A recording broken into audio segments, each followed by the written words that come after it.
नमस्कार दोस्तों। आज का जो प्रश्न होगा, प्रीवियस में जो टीआरई 2 का एग्ज़ाम हुआ था उसमें जो 1 से 5 क्लास का जो प्रश्न पूछा गया था उसमें से मैं सोशल साइंस का प्रश्न लेकर आया हूँ। इस प्रश्न को लाने का मेरा एक ही तात्पर्य है कि आप सब इसका पैटर्न देखिएगा, कहाँ से किस तरह का पूछा है आपको काफ़ी समझ में आ जाएगा, ताकि आप सेल्फ स्टडी करके ज़्यादा से ज़्यादा लाभ उठा सकें। तो चलते हैं प्रश्न की तरफ। पहला प्रश्न है, इसमें देखिए इसीलिए ये नंबरिंग अलग है, तो नंबरिंग पर ध्यान मत दीजिएगा, प्रश्न पर ध्यान दीजिएगा। प्रश्न बहुत ही अच्छा है और प्रीवियस पेपर से भी बहुत सारे प्रश्न पूछा जाता है हमेशा, तो याद रखिएगा, इसको बहुत बढ़िया से देखिएगा। 1857 के विद्रोह के नेता कुंवर सिंह किस स्थान से संबंधित थे? तो बहुत लोग जानते होंगे किस स्थान से थे, तो जगदीशपुर से वो बिलोंग करते थे। कौन नेता जो थे? कुंवर सिंह। आगे चलते हैं, अगला प्रश्न क्या है?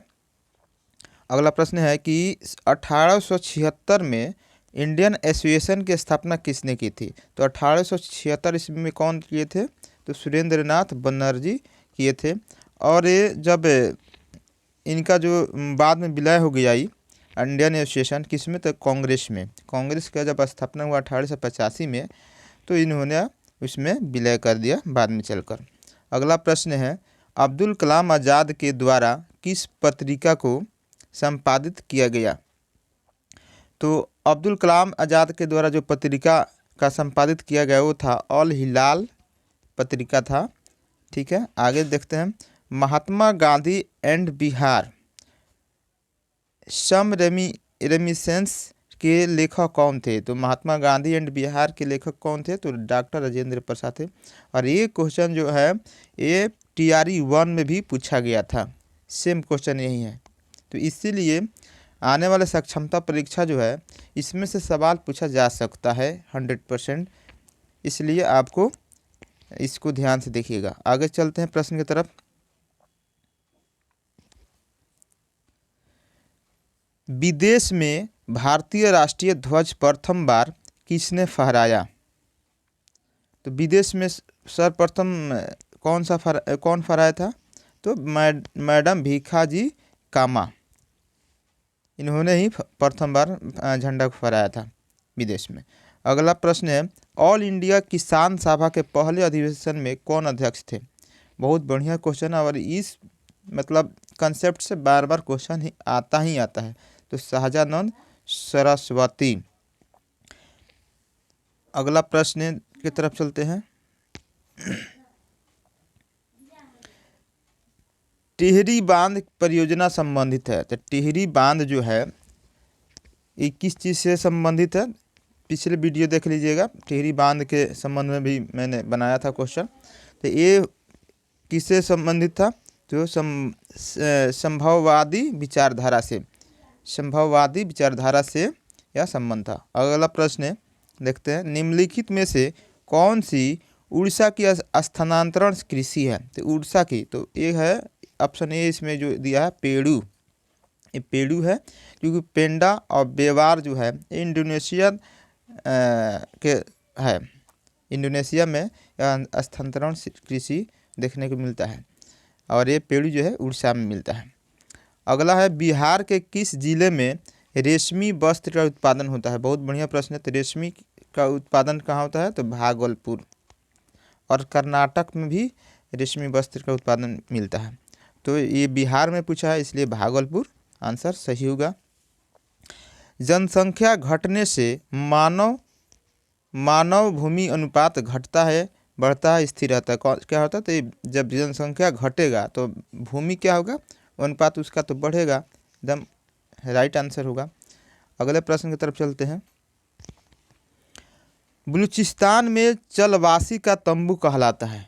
तो देखिए बलूचिस्तान पाकिस्तान में है, तो पाकिस्तान में है, तो पाकिस्तान और हिंदुस्तान तो पहले एक था, इसलिए उसका जो तंबू होगा बिल्कुल हिंदुस्तानी नाम के जैसा होना चाहिए। तो देखिए कलांग, तो कलांग तो नहीं लग रहा है, क्लांग तो नहीं लग रहा है, कुलूफ ये भी नहीं लग रहा है, किजसी, तो किजसी हम ऐसे भी इसको हम पकड़ सकते हैं क्वेश्चन को, कि किजसी आंसर होगा।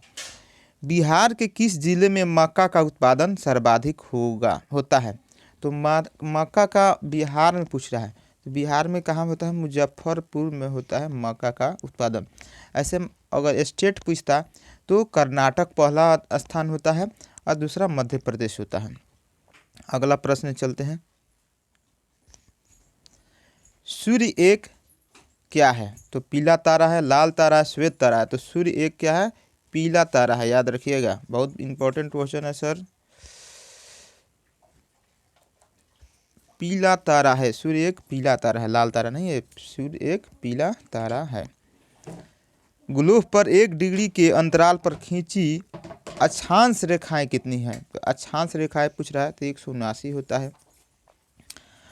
अगला प्रश्न चलते हैं। जीवाश्मों के आधार पर मानव का उत्पत्ति केंद्र है। तो जीवाश्मों के आधार पर मानव का उत्पत्ति केंद्र अफ्रीका की रिफ्ट घाटी के माना जाता है। अफ्रीका की जो अथी है, मतलब भौगोलिक जो विशिष्टताएं हैं, जो भौगोलिक विशेषता है, वो भौगोलिक विशेषताएं हमारे इंडिया के भौगोलिक विशेषताएं जो है, जो हमारे पश्चिमी तट है, उससे काफ़ी मिलता जुलता है। क्योंकि अफ्रीका का जो शेर है, वहीं शेर गुजरात के गिर वन में पाया जाता है। तो इसलिए मतलब दोनों का देखा जाता है संबंध, कि अफ्रीका और एशिया में तो संबंध मिलता है, इसलिए अफ्रीका के रिफ्ट घाटी का आंसर सही होगा। अगला प्रश्न की तरफ चल रहा हूँ। 2 समुदायों के मध्य सांस्कृतिक संपर्क कहलाता है, क्या होगा इसका आंसर? तो इसका आंसर क्या होगा? इसका एकल्चरेशन होता है, बी ऑप्शन सही होगा। अगला प्रश्न की तरफ चलते हैं। कोसी मैदान की समुद्र तल से औसत ऊंचाई है, बहुत बढ़िया क्वेश्चन है और ये बिल्कुल किताब से उठाया है। इसका आंसर क्या होगा? ऑप्शन सी राइट आंसर होगा, 30 मीटर होता है। 84 डिग्री का नंबर तो सीरियल है नहीं। बरौनी तेल शोधक संयंत्र बिहार के किस जिले में है स्थित है? तो बरौनी तेल जानते हैं सब लोग, ये रूस के मतलब सहयोग से इसकी स्थापना हुआ था, रूस के। इसका क्या होगा? तो सहरसा तो होगा नहीं, मधुबनी होगा नहीं। मधुबनी देखिए कहाँ है, सहरसा कहाँ है? तो बेगूसराय इसका उत्तर होगा। बरौनी जो पड़ता है बेगूसराय में होता है, बेगूसराय लखीसराय सब एक ही जगह है, मुंगेर आसपास में सब आता है, तो बेगूसराय इसका ऑप्शन होगा। अगले प्रश्न की तरफ चलते हैं। पटना महिला महाविद्यालय कब स्थापित हुआ था? तो पटना महिला महाविद्यालय कब स्थापित हुआ था? तो इसका सही आंसर क्या होगा? ऑप्शन बी सही होगा, 1940 में पटना महिला महाविद्यालय का स्थापना हुआ था। अंतरिम सरकार में डॉक्टर राजेंद्र प्रसाद के पास कौन सा विभाग था? बहुत अच्छा प्रश्न है, तो कौन सा विभाग था? तो खाद्य एवं कृषि विभाग था डॉक्टर राजेंद्र प्रसाद के पास। रक्षा मंत्रालय किसके पास था? तो बलदेव सिंह के पास था। अगला प्रश्न, बंगाल विभाजन 16 अक्टूबर 1905 को किस दिवस के रूप में मनाया गया था? तो किस रूप में मनाया गया था इसको? बहुत अच्छा प्रश्न है दोस्तों। तो इसका ऑप्शन क्या होगा? तो शोक के रूप में मनाया गया था उस दिन, 16 अक्टूबर 1905 को। अगला प्रश्न, किस आंदोलन के दौरान बिहार विद्यापीठ की स्थापना की गई थी? तो बहुत बढ़िया क्वेश्चन है, तो इसका आंसर होगा ऑप्शन बी, असहयोग आंदोलन जब चल रहा था 1920 में, 1922 में चला था, 1922 तक चला था, और उसी बीच में जब चौरा चौरी कांड हो गया था, जहाँ पे 22 पुलिसकर्मियों को जलाकर लोगों ने मार दिया था, तब गांधी जी ने आहत होकर इस आंदोलन को बंद कर दिया था। इसी आंदोलन के तहत बिहार विद्यापीठ की स्थापना की गई थी। अगला प्रश्न की तरफ चलते हैं। किस वर्ष ऑल इंडिया वुमेन्स कॉन्फ्रेंस की स्थापना की गई थी? बहुत बढ़िया प्रश्न है। तो कौन सा ऑप्शन इसमें होगा? तो 1927 में स्थापना की गई थी।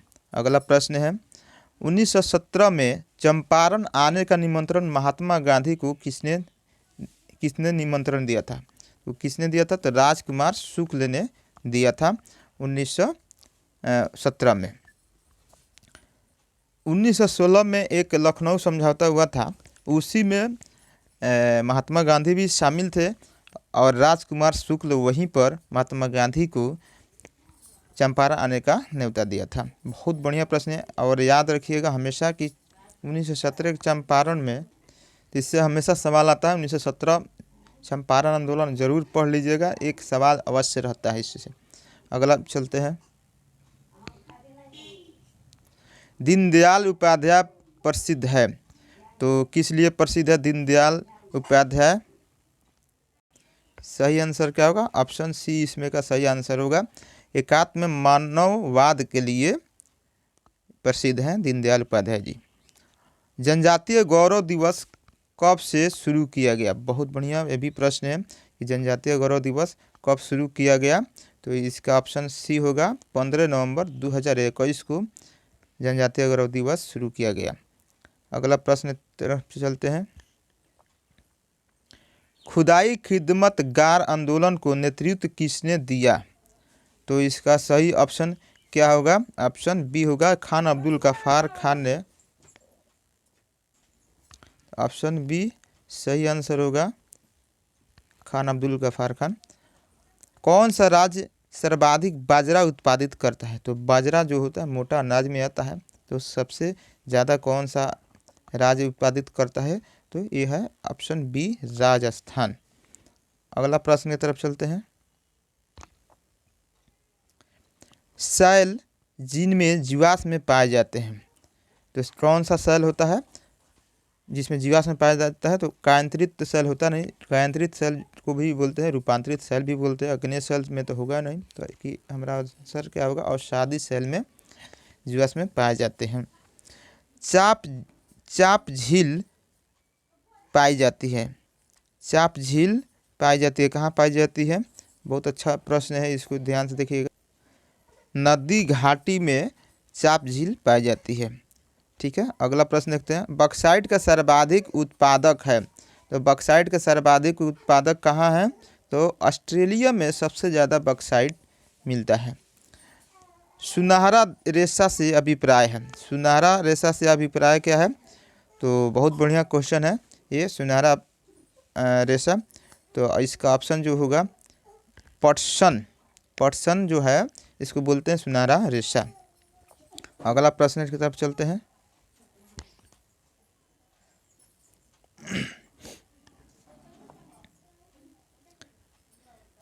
विश्व जल दिवस मनाया जाता है,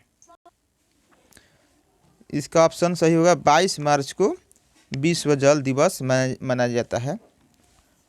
अगला प्रश्न देखते हैं, एक सींग युक्त गैंडा का गृह राज्य है, तो एक सींग वाला जो गैंडा मिलता है वो कहाँ मिलता है? तो असम में मिलता है। तो असम में एक राष्ट्रीय उद्यान है काजीरंगा, इसमें एक सींग वाला गैंडा पाया जाता है। पिछले वीडियो में मैंने यह सवाल बनाया था इस पर। अगला प्रश्न, जनसंख्या में परिवर्तन के 3 मुख्य कारक है, तो बहुत बढ़िया प्रश्न है कि जनसंख्या में परिवर्तन के मुख्य कारण कौन सा है? तो ऑप्शन बी जन्म मृत्यु एवं प्रवास जो है, बहुत अच्छा प्रश्न है, याद रखिएगा, इस तरह का प्रश्न बार बार रिपीट होता है। तो ऑप्शन बी होगा जन्म मृत्यु एवं प्रवास जो है जनसंख्या में परिवर्तन का मुख्य कारक है। अगला प्रश्न है, मानव गतिविधियों के कारण पर्यावरण में प्रतिकूल परिवर्तन कहलाता है, तो क्या कहलाता है? तो ऑप्शन सी पारिस्थितिकी क्षरण कहलाता है, याद रखिएगा। अगला प्रश्न की तरफ चलते हैं, काले फेफड़े का रोग संबंधित है, तो काले फेफड़े का रोग संबंधित है कोयला खनिकों से, तो कोयला खान में जो काम करते हैं उनका जो फेफड़ा हो जाता है, उसका जो गर्दा पहुंचता है, तो इसके वजह से फेफड़े काले पड़ जाते हैं, तो कोयला खनिकों से होता है। तेल स्लिक क्या है? तो तेल स्लिक क्या है, बहुत अच्छा प्रश्न है। तेल स्लिक क्या है? तो इसका समुद्र की सतह पर तेल की पतली फिल्म को बोलते हैं, तेल स्लिक बोलते हैं। अगला प्रश्न है, ओजोन छिद्र अधिक स्पष्ट होता है। तो ओजोन क्या होता है? देखिए कितना अच्छा प्रश्न दिया है। भूमध्य रेखा पर नहीं, कर्क रेखा पर भी नहीं होता, मर्क रेखा पर भी नहीं होता है, याद रखिएगा। इसका ऑप्शन क्या होगा? तो ऑप्शन ई होगा। उपयुक्त में से कोई नहीं इसमें है।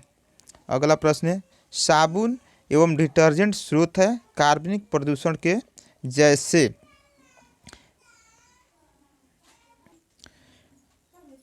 साबुन एवं डिटर्जेंट स्रोत है कार्बनिक प्रदूषण के, बहुत अच्छा प्रश्न है। तो इसमें ऑप्शन दिया है glycerol, polyphosphate, sulfonated hydrocarbon, ये तीनों होता है। तो इसलिए हमारा ऑप्शन इसमें क्या होगा? ऑप्शन होगा डी। ठीक है, अगले प्रश्न की तरफ चलते हैं। WWF world wild life fund का पशु चिन्ह क्या है? देखिए इसमें बहुत अच्छा ये भी प्रश्न, मतलब ये जो एक अलग चैप्टर आता है इसमें एक ही चैप्टर में सब आता है, इसमें से कुछ न कुछ एक प्रश्न पूछ देता है इस तरह का प्रश्न। तो इसको ध्यान में रखिएगा। इसका आज बहुत अच्छा प्रश्न दिया है। इसका ऑप्शन क्या होगा? तो विशालकाय पंडा इसका आंसर होगा, याद रखिएगा, विशालकाय पंडा। शुद्ध पानी की तुलना में अशुद्ध पानी का क्वथनांक क्या होता है? तो शुद्ध पानी की तुलना में अशुद्ध पानी की क्या होगा? तो बढ़ जाता है, याद रखिएगा। क्या होता है? समान रहता है? नहीं, बढ़ जाता है। अगला प्रश्न की तरफ चलते हैं। ऑटोमोबाइल निकास का सबसे खतरनाक धातु प्रदूषक है, तो क्या है? तो इसका ऑप्शन होगा सी, सीसा। 134 में चलते हैं। अधिक ऊंचाई पर उबलते हुए पानी में सब्जियां पकाने में अधिक समय लेती है, क्योंकि इसका मुख्य कारण क्या है? तो ऊंचाई बढ़ने पर ऊंचे स्थान पर पानी ज़्यादा तापक्रम पर उबलता है? नहीं, ऊंचाई बढ़ने पर उबलते हुए पानी का तापक्रम घट जाता है, बिल्कुल घट जाता है, क्योंकि जितना ज़्यादा ऊंचाई पर जाइएगा तो तापमान घट जाता है। चलिए अगले प्रश्न की तरफ देखते हैं क्या है कि नहीं। सॉरी, लास्ट प्रश्न यही है। तो सबसे मतलब हम लोग कोशिश किए हैं कि यह प्रश्न लाने का तात्पर्य बता दिया हूँ। ठीक है, तो जय हिंद, जय भारत। और इस वीडियो को लाइक करिए, सब्सक्राइब अवश्य करिए। सब्सक्राइब करिएगा तो मेरा हिम्मत और बढ़ेगा और प्रश्न लाने का प्रयास करूँगा, ताकि आपको अधिक से अधिक फ़ायदा मिले। जय हिंद, जय भारत।